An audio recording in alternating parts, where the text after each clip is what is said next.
Hello, this is Tyler Richardson. This is a presentation from my research paper on giftedness in EL. As an introduction, EL students are underrepresented in gifted and talented programs nationwide. In one particular study, it was shown that while 7.6% of white K-12 students were in the gifted and talented programs, only 3.6% of black students, 4.6% of Hispanic students, and 1.8% of English learners were present in a particular school district for this study. So significantly lower than the nationwide average. And this is pretty representative across the board. So when we're talking about gifted students in particular, the most obvious, biggest aspect of that is intellectual giftedness. Typically that's advanced developmentally in language and thought, is how it was described in our book. However, the problem with that when working with EL students is that EL students are not fluent necessarily in language. You know, they're functioning between their L1 and their L2, and typically their L1, at least in our area, is Spanish or Somali. And so it's, tough to really gauge how developmentally advanced they are in language or thought if they're not fluent in the language that we're working with. Like I said, EL students are still acquiring that English language. So what you want to do is look for alternative giftedness, such as giftedness in art or music, physical giftedness, something like that can be certainly something to pursue. I would advise that when you're looking at alternative giftedness, you don't discount EL students just because you don't think that they're linguistically advanced or able to process. But a good place to look at to start with is in art and music to kind of give you an idea of if they're gifted. Social characteristics of gifted students. In our book, it's stated that 140 to 160 IQ students will typically adjust successfully. That means they're able to fit in with their peers, go through life being socially accepted and confident in themselves. However, once you start getting into the higher IQ, 180 plus, it's very common for the students and adults even to be having difficulties adjusting socially or fitting in. And typically the students are aware of those issues. They are aware that they don't fit in, and that's something definitely to keep in mind. When working with EL students, you want to be thinking about how different cultures have different social expectations and functions. For example, the level of family involvedness, or even how to interact with one another. Some cultures, it's kind of looked down upon for males to interact with females, so that's something to keep in mind as well when working with gifted students, particularly in AL. To think past what we have typically, what our typical expectations are for norms and the rules of American society. So again, just be mindful of the other culture's social values and norms. Do some research. If you have a student that is gifted and you're wanting to make sure that you're working with them as socially appropriately as possible, do some research on their culture. Even ask them questions potentially. So emotional characteristics. Gifted students can be highly emotional. There was a video that we watched where Christina Fonseca talked about emotional intensity and described it as going through all of the emotions at Mach 10.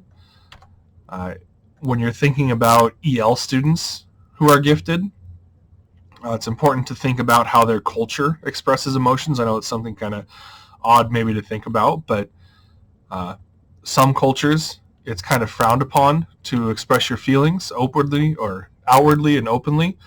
So these students might have difficulties expressing their emotions even more so than a typical gifted student. So it's important for you to be aware of how their culture goes about expressing emotions, showing their emotions, because you may have a student who is just raised in a way that they don't really express emotions, and so it will become difficult for them to express their emotions. Also, language deficiencies can cause them to not be able to express their emotions appropriately. They might get frustrated with the situation more easily because they can't properly express their emotions in English. So it's definitely something to keep in mind. And when working with gifted EL students, you just want to be patient.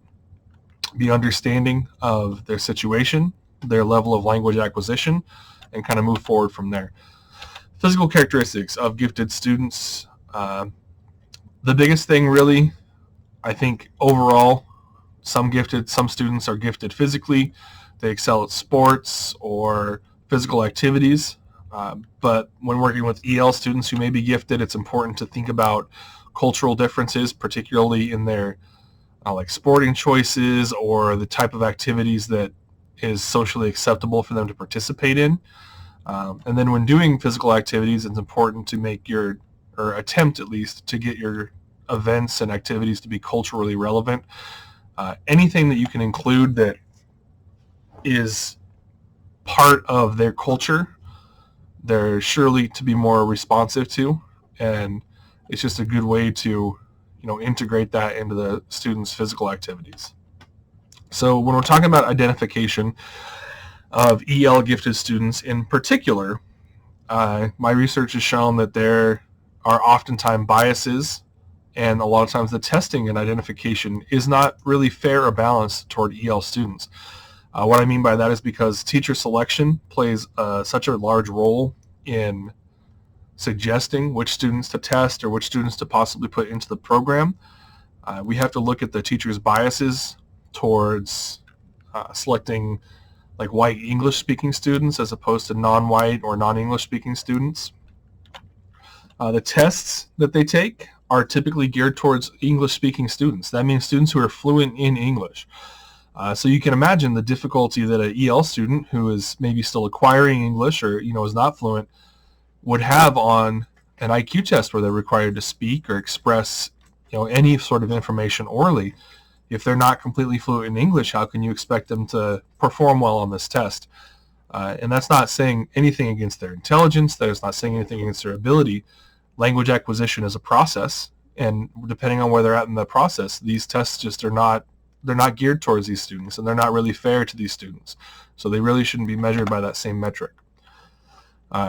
Again, based on teacher bias, even parent bias potentially, non-white, non-native English-speaking students are often overlooked for their white peers or their wealthier peers. One of the possible things that a school district can instill in order to help alleviate this problem would be universal screening. That means every student is given a test that kind of gauges their general academic or intelligence abilities. And then from there, they may be recommended to the school psychiatrist to give a further or more in-depth IQ test, or even preferably, if it's an EL student, an alternative assessment, maybe one that doesn't require linguistic answers, something that is nonverbal or maybe more like representative sort of assessment to kind of gauge their abilities. If you do both of those things, you can definitely expect to see an increase in the number of EL students who are gifted and talented, and you might be kind of surprised at how many students would qualify for those programs if we were given them the opportunity to do so.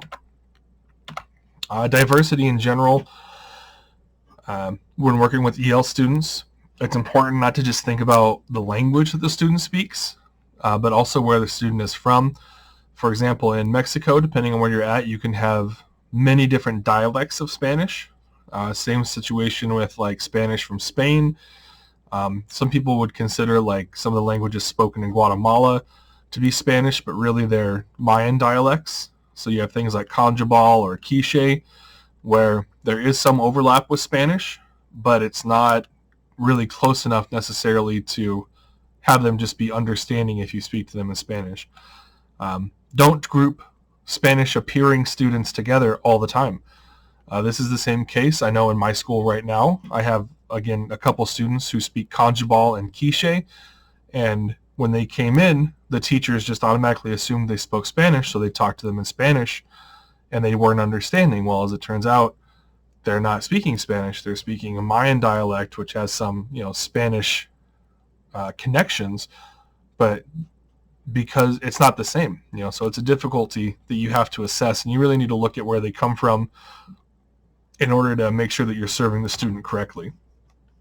If you can, it's highly recommended that you include some culturally diverse activities into the lessons, whether it's learning about home countries, learning about traditions or the cultures where these students are from. Anytime you can kind of elevate the other students' knowledge of EL students, it's very beneficial, and especially for gifted EL students, to show them that their culture is relevant, and it lets them be proud of where they're from. Use their home language if possible. In one of the research reports that I read, it talked about giving the students potentially chances to use their home language to translate. Now, obviously, you don't want to just give them a document and say, hey, translate it, but give them the opportunity to translate, not necessarily for another student or anything like that, but to academically translate something. That way they can still interact with their home language while still acquiring their L2. So always celebrate what the students bring rather than think about it as a deficiency. So don't think about an EL student as someone who, they don't know English, they're going to take forever, it's going to be, celebrate the fact that they are bilingual, that their brain is wired differently, and that they have strengths just like every other student. Celebrate where they come from, their heritage, their culture, their families. In doing so, you can create an environment that's more welcoming for your EL students, as well as an environment that is just more positive overall. So when we talk about family and community with EL students, cultural differences really do make a big difference. In some cultures, the family just is not really involved in school. They kind of hand the kids off to the teachers and expect the teachers to do their job. And if the teacher says, hey, your student's not doing something, the parents will reinforce that, but they're not really involved with school social activities or, anything outside of just saying, hey, listen to the teacher. And so that's something to be mindful of when working with a student, is culturally what to expect from their family. A lot of EL students do have families who work during school. We do have a lot of immigrants and migrants, and they work long hours and they work hard jobs, and they're not necessarily available during typical school hours. And so that's something to be mindful of if you're trying to contact parents about testing or trying to get them in for any sort of communication. You might find it extremely difficult working with an EL family, and you may think that they don't want to contact you or that they're trying to evade you on purpose, but that's not the case. Oftentimes they're working, or they maybe have limited language abilities, and so they don't feel comfortable or confident enough to interact with the school.